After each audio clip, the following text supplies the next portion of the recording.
Welcome back, everybody, to another episode of Mid-Tier Thoughts. It's been a while since our last actual podcast episode, so unfortunately I'm not near my equipment right now, but I am going to try to do my best on here with our audio setup to make sure that you guys get a good episode. But before we do, let's go ahead and thank our sponsors. Remember, BLACKOUT Coffee. If you want awesome coffee that supports the channel, it supports you, and supports the Second Amendment, they're a great place to go check out some delicious coffee. So check out BLACKOUT Coffee, link down below. Also check out our link tree for all kinds of deals through affiliates as well as other advertisements that we do. Check those out. You won't be disappointed with what you find there. So let's go ahead and jump right into it. So the first thing I kind of want to talk about today is shotguns. So recently I inherited a Mossberg 500, and I have already had a Remington 870. If you guys have followed along my YouTube or my Instagram, anything like that, you guys have seen it before.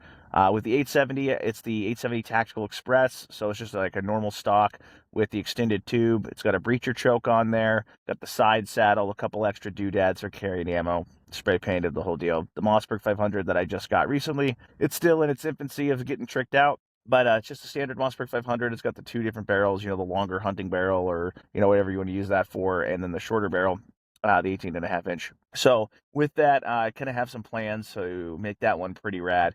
But for a long time, I've never really been a shotgun guy. I think I've made that pretty clear throughout all my ramblings and rantings on this podcast that I'm not the biggest fan of shotguns. Mostly that kind of comes down to this idea that there's not a lot of things that I've done in the past that have required a shotgun that I wouldn't pick a rifle over. As far as home defense goes, they are a really good option, but just the layout of my house, it's not the best option over something like a PCC or a pistol or a rifle even. With just the layout of my house and where my kids are in relation to me and the entryways, I would want something a little bit more precise than buckshot flying through my house. So with that, even there, it's not like the most amazing option. Really, for me, the only role a shotgun really played was potentially as like a woods gun, like walking around in the woods, potentially if I go a little further north from where I'm at, there is the potential of running into bears. There was always the potential of running into cougars, or big wildlife like that.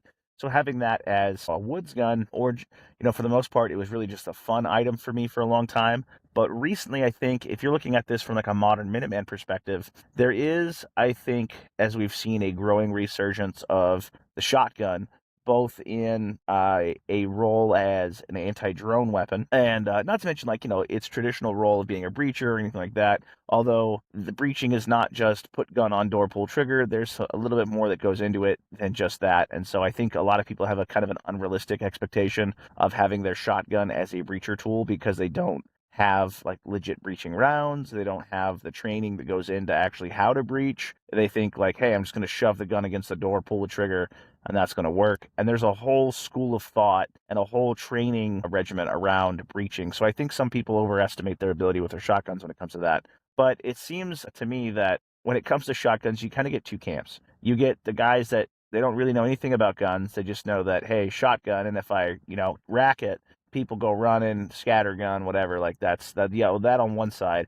And on the other side, you got dudes who are like you got like the Clint Smiths, right? Like, a shotgun with the right load, with the right distance, will remove a physical chunk of crap of somebody and leave it on the ground. Like, these guys have been running a shotgun for as long as they can remember, and, they're the Jerry Miculek of shotguns, right? So most of us, I would say, are somewhere in the middle. And outside of using a shotgun for like a hunting purpose or something like that, we probably don't do a whole lot with shotguns that's like actual training. And so that's one thing I've started to do a little bit more, is focusing on running the shotgun a little bit better and trying to improve my skill with the shotgun, which, shocker, if you haven't done that in a while and you've neglected to keep up on your training with that can you feel like an idiot getting back into it. You can feel a little clumsy.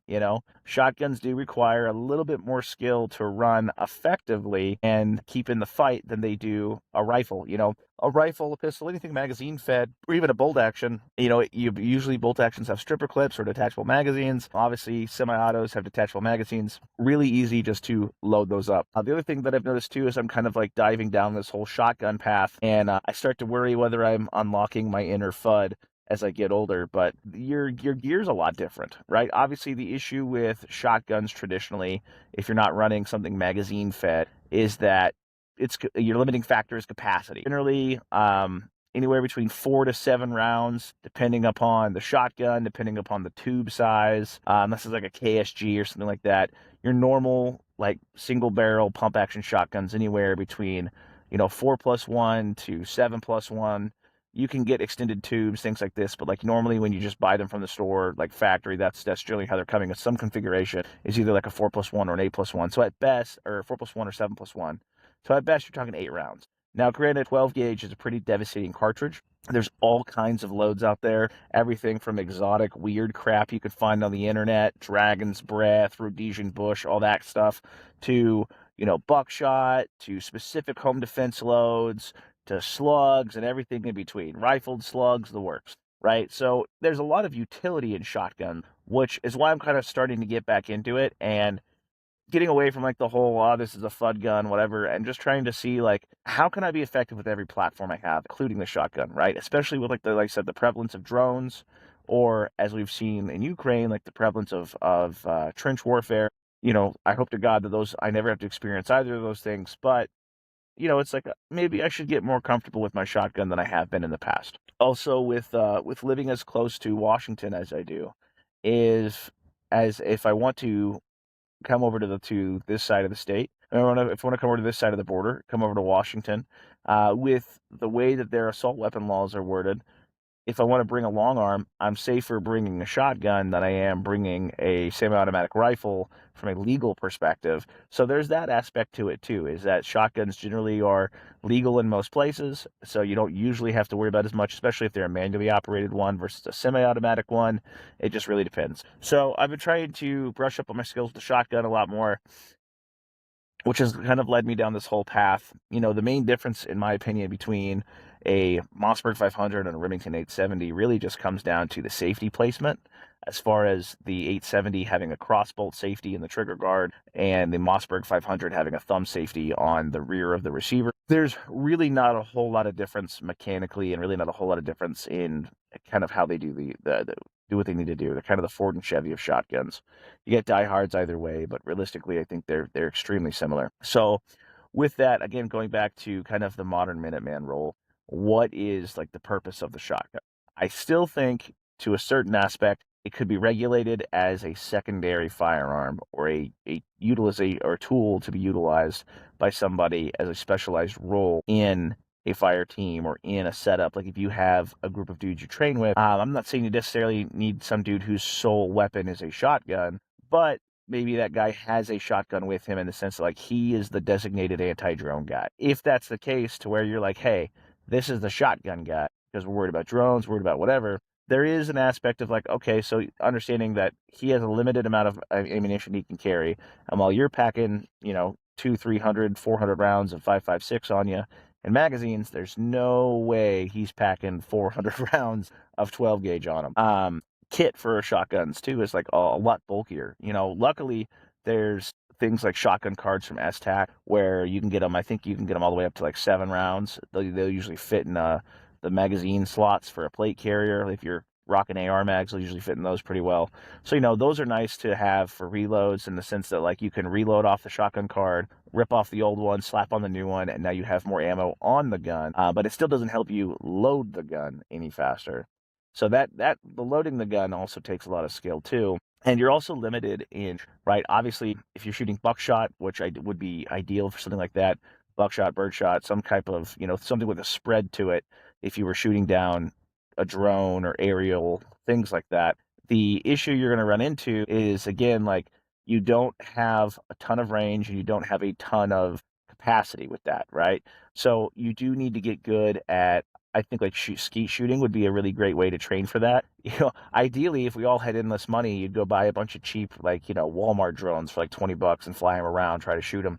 But we don't have money for that, right? So at least most of us don't usually have the money to just start buying drones specifically to shoot down. But going and doing some skeet shooting, I think would be a really good way to train for that, especially maybe having like multiple clays be thrown at the same time, so you have to track different things, and that could mimic tracking movement. With these drones being able to move left, right, up, down, whatever, and do it fairly quickly. It would probably be a good idea to have something like that. Now, as far as like the configuration of the shotgun, that's where I kind of go back and forth. It's like, obviously, for people who do clay shooting, or for people who do bird hunting, anything like that. You have the traditional, 20 some odd inch or 26-inch, 28-inch barrel shotguns. You have a longer barrel. It controls your spread it controls your spread as it leaves the barrel a lot longer later down the road. It doesn't open up as early, is what I'm trying to say. Your spread doesn't open up as early. It stays more compact longer as it travels through that barrel towards whatever your intended target is, whether it be a clay, a duck, a bird, whatever. And so on one side of the argument, I could see like, hey, that seems like a valid argument to be like, hey, maybe I should run this in a longer configuration. But then you also have the added length and bulk of that shotgun, to where if this is not the primary arm you're running, and it's a secondary thing, it can be a lot of bulk. It can be pretty bulky, might get in the way of things. Maybe a shorter barrel would be better. And then, would the shorter barrel shotgun serve you as well? I know I've gone clay shooting just recreationally, not professionally or anything like that.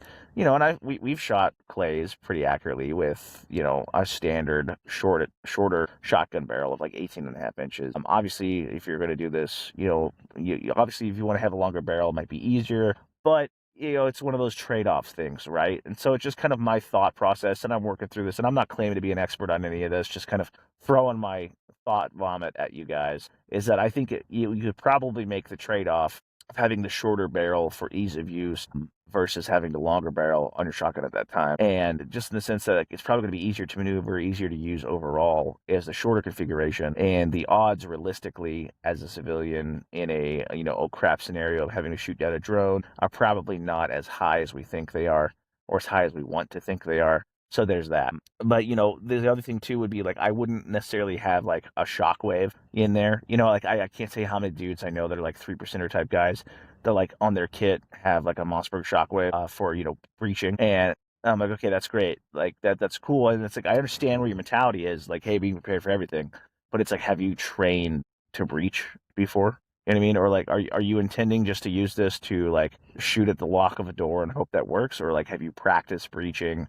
Do you know like the proper way to do this? Like your offsets for the gun? Do you have the proper rounds for this? Or are you just hoping like throw a slug at a deadbolt and hope it works? Like that's the kind of thing where I'm saying like that is like, I get where your mind's at of saying like, yeah, I have the tool for the job, but it's like, do you have the training for the tool for the job?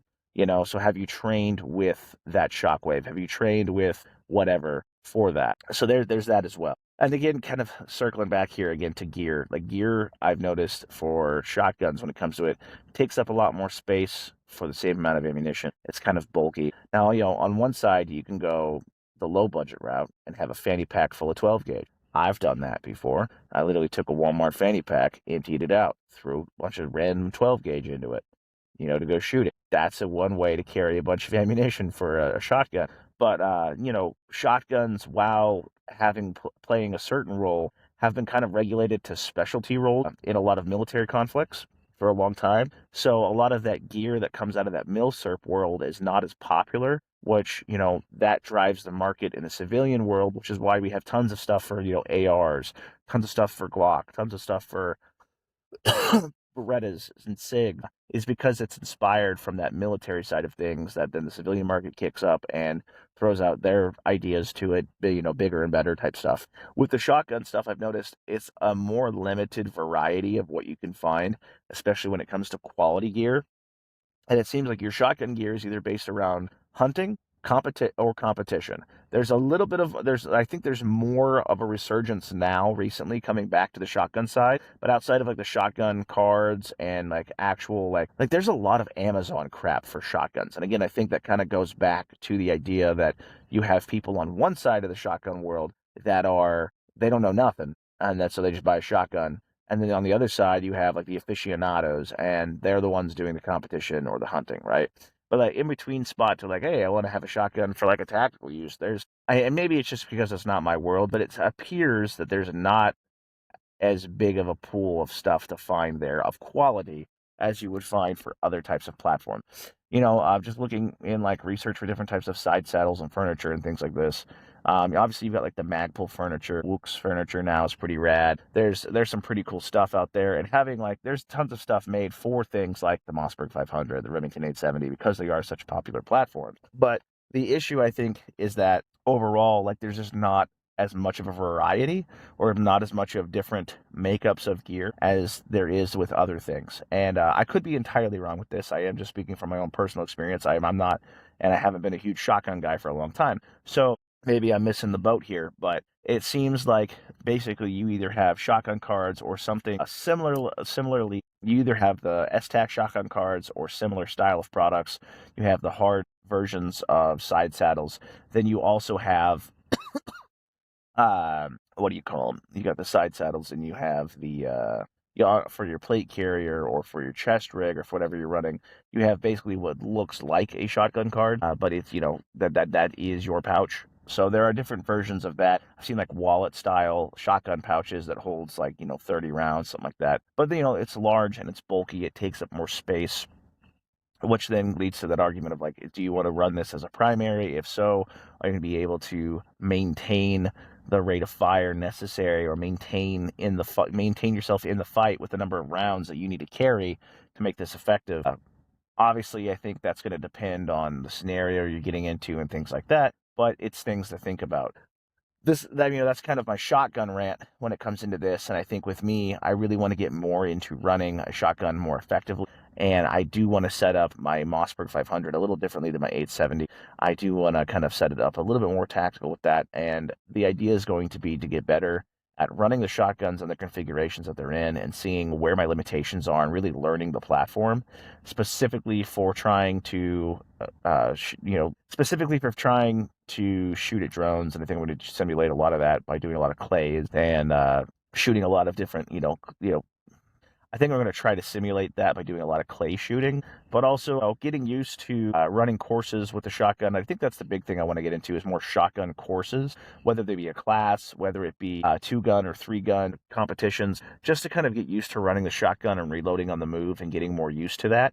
Because I think that realistically, for a lot of us that are running ARs or AKs or like a combat rifle style platform a lot of the time, it might be good for us to go back and have a shotgun refresher and kind of get back into it. So I think that's the thing, is going back to that bell curve idea. I think a lot of us kind of get this idea that shotguns are easy because, you just pump it and pull the trigger. And granted, while that is true, you can short stroke it. You didn't load the round in all the way in the tube. You got your finger jammed in the loading gate, different things like this.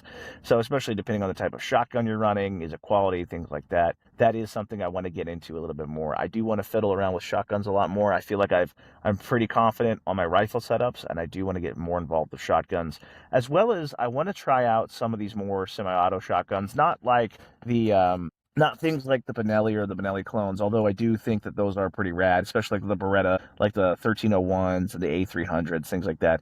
I do want to get into those eventually, but I'm not ready to drop that kind of money yet on a shotgun. That's still kind of a novelty thing for me. But I do want to kind of I'm trying to see if I can get my hands on some of the magazine-fed shotguns, really to test their reliability. I've seen, like when I was at the gun shop, a lot of the AR-style shotguns, especially the ones coming out of Turkey, they're very popular, but they don't really hold up well. And you can watch TFB TV and see that the 500-round shotgun tests they run, not a lot of shotguns really make it through it in that category. But I've heard rumors of some coming out that are doing pretty well, and so I would like to kind of see how those are doing, because I think that is an interesting idea to have that magazine semi-auto shotgun. Granted, you only get 5 rounds if you want a reasonably sized magazine, but I think it's a good alternative to some of the options that are out there if it works and if it's effective. On the other side of things, too, if you want to go the real Gucci route, you've got things like the Genesis Arms shotgun that you can see in John Wick, you can see it in all kinds of things. Those are made locally too in Idaho, and I've had a chance to see a couple of them in person, but I haven't had a chance to shoot them, unfortunately.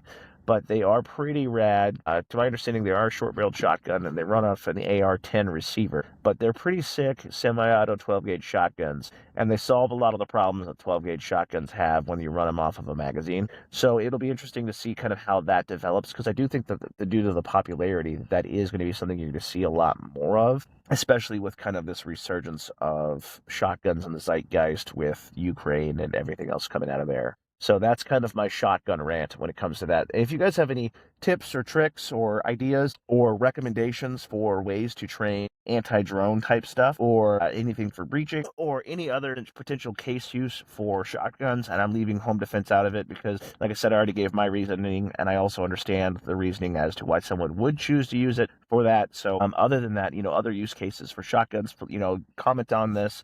Let me know what you guys think like the role of the shotgun in the modern day is for. If it still has a role, is there something that it does that other platforms can't do, or would you be better served maybe choosing a different platform? And am I overthinking this? Let me know. The other side of what I wanted to talk about today too was kind of the ongoing debate of PCCs versus smaller rifle caliber platforms, right? We live in a day and age where we have tons of different variety, and there is a ton of stuff out there that we can choose from. So with the advent of the AR pistol and the AAK pistols and everything that goes into that, we have the ability to access short-barreled rifle caliber cartridges, rifle caliber cartridge platforms, such as like a Draco, or a 300 Blackout, or a small, or like a 10.5 5.56. But we also still have tons of 9mm platforms and PDWs, to where we have things like the Smith & Wesson Kel-Tec ripoff. You have the Kel-Tec 7000. You have braced Glocks, the Flux system. You have all kinds of different variations, CZ Scorpion, B&T, GMH9, or APC9. You have a ton of different, the Springfield Kuna, that's the most recent one that came out. That was all, woo, look at that. The SIG MCX or the MPX.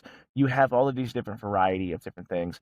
And this kind of spawns out of a discussion I had recently with a couple other gun YouTube guys. And our talk back and forth was kind of, what role do you want to fill and why? And so our thought is, like, let's say you've got a decent setup of stuff and you want to get your next firearms purchase, and you're tossed up between the 9mm PCC and the rifle caliber option, right? And I think that a lot of times, in theory, people like to go to, and then a lot of times people just throw the 9mm aside, and they're like, oh, the 9mm PCC is dead. It doesn't have any meaning, because, like, why would I want to run a 9mm when I could run a 300 Blackout? Or why would I run a 9mm when I could run a 7.62-39 or a 5.56, things like this, right?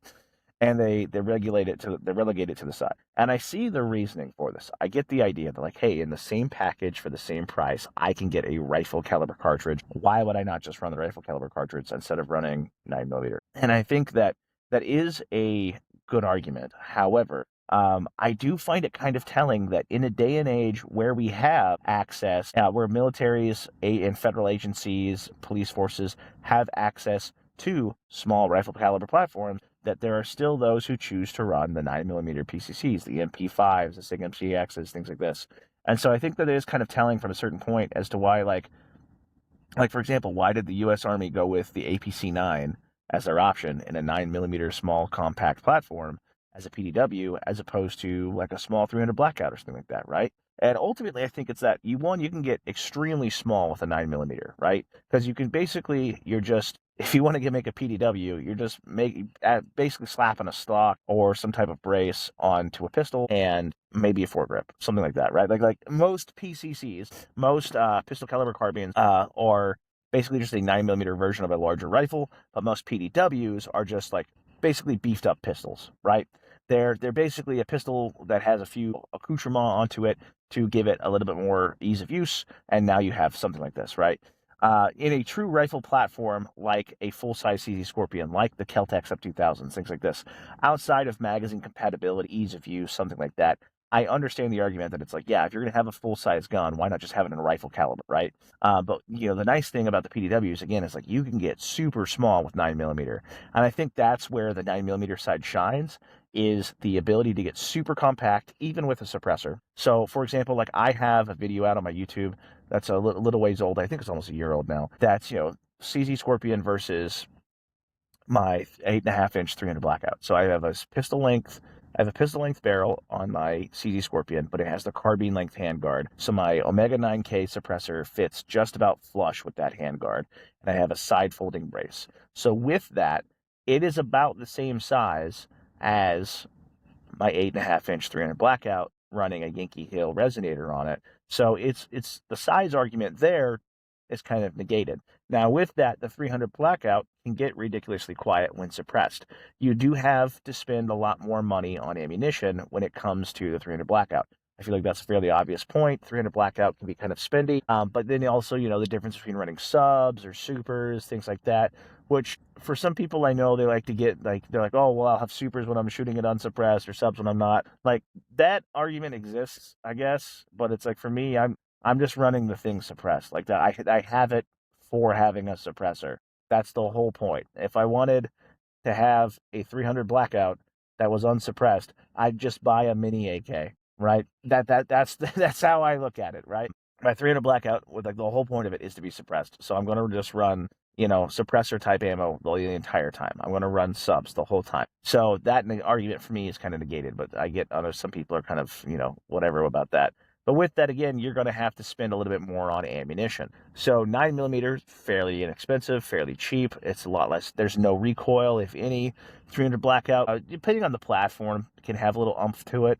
But 9mm, it's very controllable, very repeatable. You can get a lot of shots on target very quickly, especially if you start getting into the world of things like FRTs, as those are coming back into popularity. I think that that's really going to kick things off in the PCC world.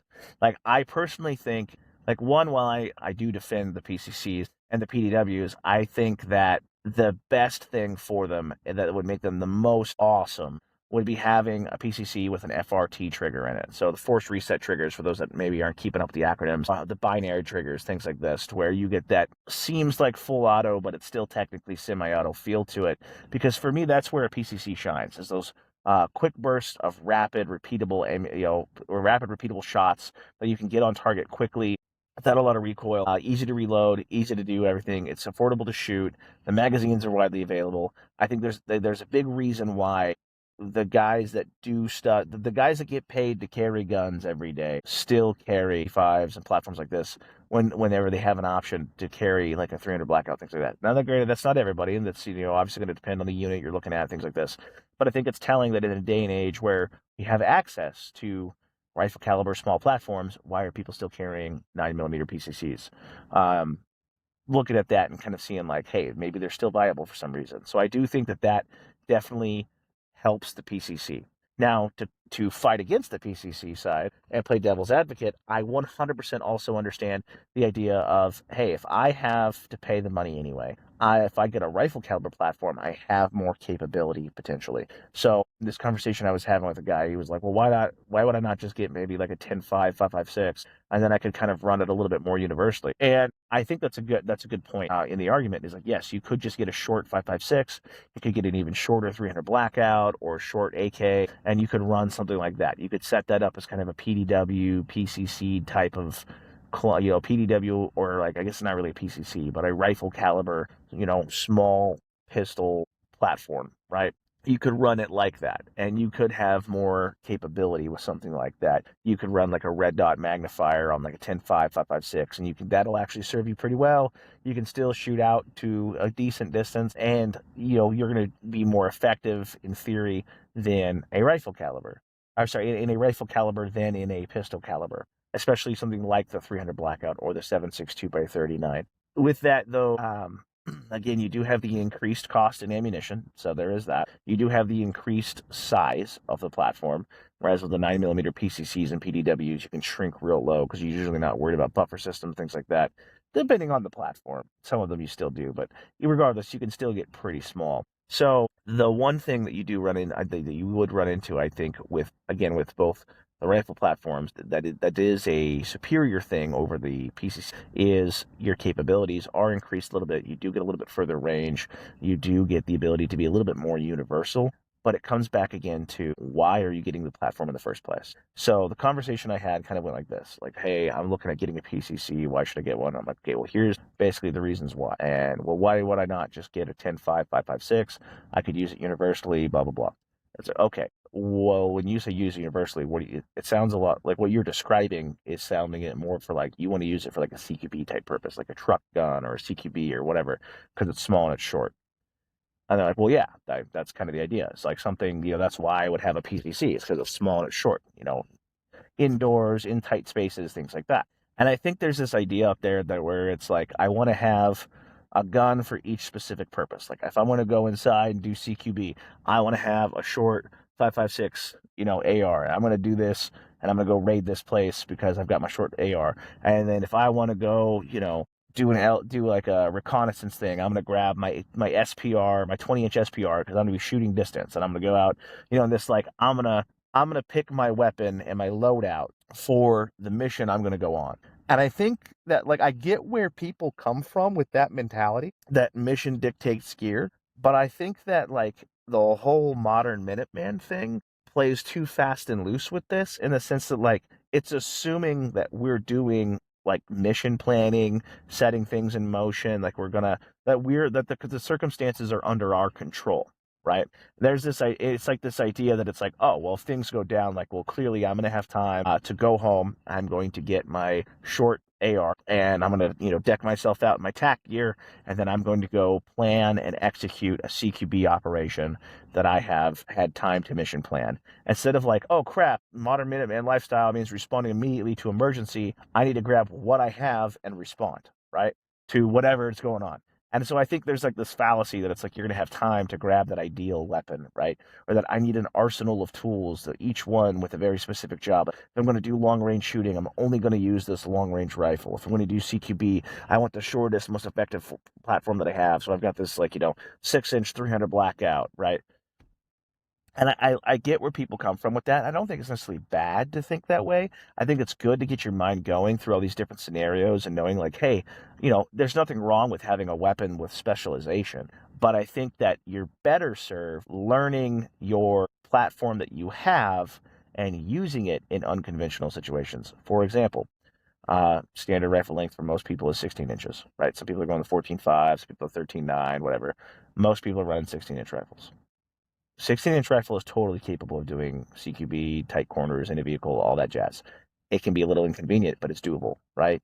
And it's like, maybe instead of spending the money on the debate of whether you should go through a PCC or a PDW or through a BLACKOUT or something like that, you should instead just practice with the rifle that you are going to use as your main deal, your main ride there, and practice with that in CQB, practice with that at distance. And again, if we're talking general purpose rifle, practice using it in general purpose, like just in every scenario you can think of, right? And see what shortcomings it may have, what works, what doesn't. Maybe just the way you have it set up or the way you are or whatever, maybe you're right. Maybe you do need a short AR pistol because it just will not work for you that way. But it's like, it's this idea, again, that kind of is this bigger idea that you're going to have the time to get your loadout on and ready and, respond to scenarios specifically as you dictate, not as is dictated to you by whatever outside forces are causing you to react, right? And so I hope I'm making sense with this.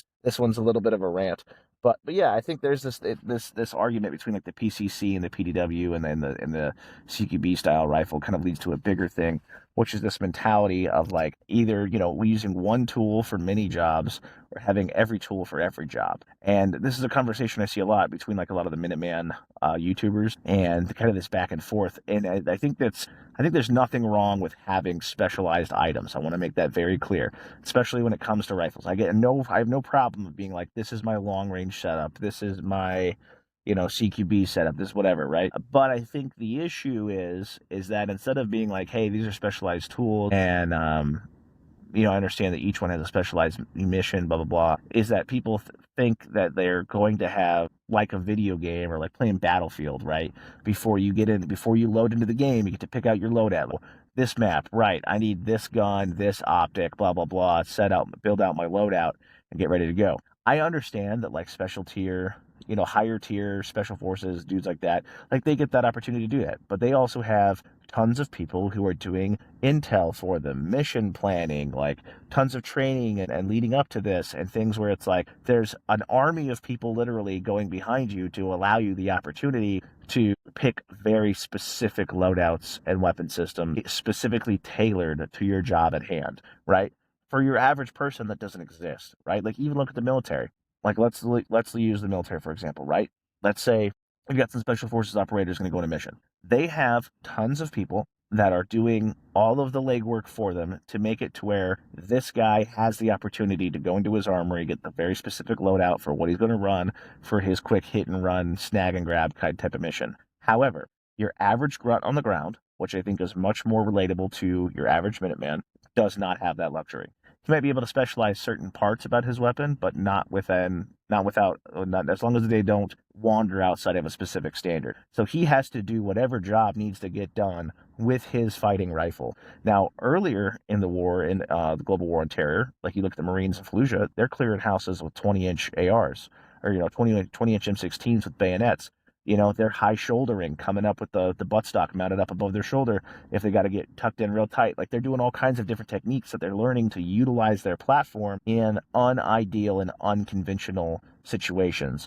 And they're not turning in their M16s, grabbing an M4, going on the mission, coming back, putting an M4 back in, and grabbing an M16 again. Like, they're not swapping weapons out for that specific task. They have to perform their tasks, whatever they may be, with the weapon that they're issued, right? They don't have the luxury to be like, no, we might be going CQB today, so I'm going to switch out for this, MP5 tricked out thing, or I'm going to swap my M16 to the armory, and I'm going to grab this very specific, tool for this job. That's not what they have. They have to do their job with the tool they have at hand. And that's kind of where I'm at right now when it comes to this argument. And this is maybe, again, a personal rant here, but I feel like I've come to a certain point in my gun ownership where I'm less concerned about getting the new cool thing and more like I should just use what I have and get better with it in scenarios that I would be in. It's like, instead of trying to because it's easy to let me backtrack. It's easy to convince yourself, like, for example, the Springfield Kuna, I think it looks pretty rad. If I had the extra money lying around, I would probably pick one up because this is America and I can do that. But it's easy to justify to yourself, like, you know what, I need a Springfield Kuna because I don't have, I need to get like a 9mm carbine, or what would I run it for? I need to get it for a backpack gun, or this, that, or the other, like whatever niche role it's going to fill that I need it for, right? When it's like, in reality, all it is like, it's cool and I want it. That's really why I need it, right?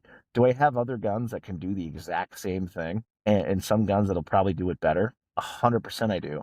I mean, hell, I already have a PCC, right? So it's like, I don't really need the Kuna. I just want the Kuna. And that's kind of like where I'm getting to with this, is it's like, when you're like coming up with these hyper niche scenarios that you're like, ooh, I need this gun for this. And I know I say that having just spent the whole front half of this talking specifically about shotguns for hyper niche roles of drones and trenches and such. I get that. I get the irony with what I'm saying, but I do want to acknowledge it's like, if you are trying to justify, and I will say I inherited my Mossberg 500, I didn't buy it, so that does give me a little bit of leeway here. But if you're trying to go to that next gun purchase and like coming up with a super niche scenario of like, oh, this hyper specialized job that I need this weapon for, you might be better served, instead of being hyper niche on that, at just utilizing what you currently have and trying to accomplish that task with it. Because odds are your current setup will probably do it. Like, for example, if you have a 16-inch AR-15 and you're like, oh, I want to shoot distance. Okay, well, how far out have you shot that AR-15? Like, maybe just swap it. Maybe instead of buying a new gun, get a better scope and, see how far you can shoot. Learn the limitations of your platform.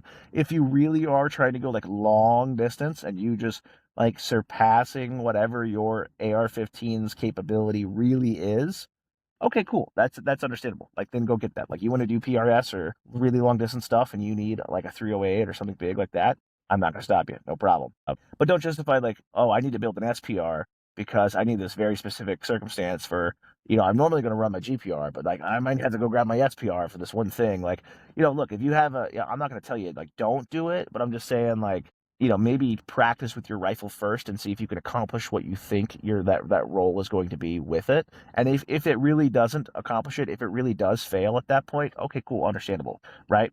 Like, there's the phrase like, there's that phrase like, you can't outshoot the gun, right? In the sense that it's like, it's probably like the gun is probably more accurate than you are. So like, if you're trying to shoot distance and you're having issues with that, maybe try using, your rifle first, learning its capabilities, seeing how far you can really push out to distance. Are you accurate enough? Are you a good enough shooter, right, to actually justify getting a long distance precision rifle, right? Could you actually shoot well enough to justify a long distance precision rifle, right? So maybe build that skill set beforehand. Other things too, like again, like the CQB type stuff, right? Realistically, like CQB sucks. People die all the time doing CQB type things, right? That's a scenario you realistically, in any type of scenario where a modern Minuteman has to step up and do CQB, bad day. So instead of like coming up with hyper niche guns that it's like, oh, this is my perfect CQB setup, maybe just don't get into CQB situation, or learn how to use the rifle you currently have in those scenarios. Because again, you don't know what's going to happen. You are assuming you are going to be able to outfit yourself the perfect loadout for the perfect setup for the perfect mission at the time of your choosing. Not, oh, hey, I was thrust into this situation with just whatever I had on me, whether that be my EDC or whether it be my, general purpose rifle, or heck, maybe I grabbed my SPR today because I thought I was going to be doing long distance shooting and now I'm doing CQB. All right. That's kind of the point I'm making, is that learn your weapon systems that you currently have and try using them try using those in those niche situations first. And then if they really do fail, if they're like, man, this is not ideal in any way, okay, now I see your justification for like a niche setup. So with that, guys, I think I've rambled long enough. Hopefully with the next one, we'll get back to our normal stuff with the audio and visual. So thank you so much, guys, for listening. Again, check out the link tree down below. Check us out. Go to www.midtierthoughts.com, buy some merch, and we will catch you on the next one. Peace.